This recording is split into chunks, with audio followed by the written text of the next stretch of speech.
ഈ പ്ലാന്റും അതേപോലെ നട്ടിട്ട് ഇപ്പോൾ 1 മാസം കഴിഞ്ഞു, 1 മാസത്തിൻ്റെ മേലെയായി. മിനി എമറാൾഡ് എന്ന് പറഞ്ഞൊരു വെറൈറ്റിയാണ്. ഇതിലും മൊട്ടും ഇല്ല, സ്റ്റാൻഡിങ് ലീഫും ഇല്ല. അപ്പോൾ ഇതൊന്നും അങ്ങനെ നോക്കി നോക്കാം എന്താ അവസ്ഥ എന്ന്.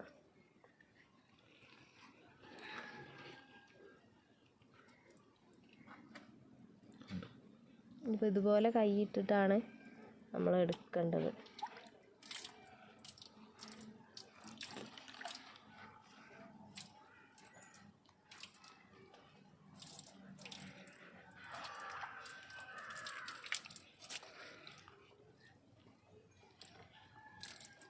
ഇത് ട്യൂബറായില്ലല്ലോ, റണ്ണർ തന്നെ. ഇത് ട്യൂബർ അല്ല കേട്ടോ, അത് കാണിച്ചു കൊടുത്താണ്. ഇത് റണ്ണർ ഓടിയതാണ്, ട്യൂബർ അല്ല.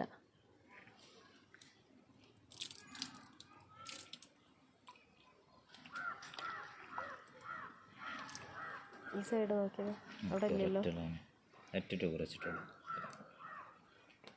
അപ്പോൾ ഇതും ഇനിയിപ്പോൾ കുറച്ച് ദിവസത്തിൻ്റെ ഉള്ളിൽ മൊട്ട് വരാനായിട്ട് തുടങ്ങും. ഇങ്ങനെ ചെയ്യണതിനാണ് നമ്മൾ ഒരു ഷോക്ക് ട്രീറ്റ്മെൻറ്റ് കൊടുക്കുക എന്ന് പറയുന്നത്.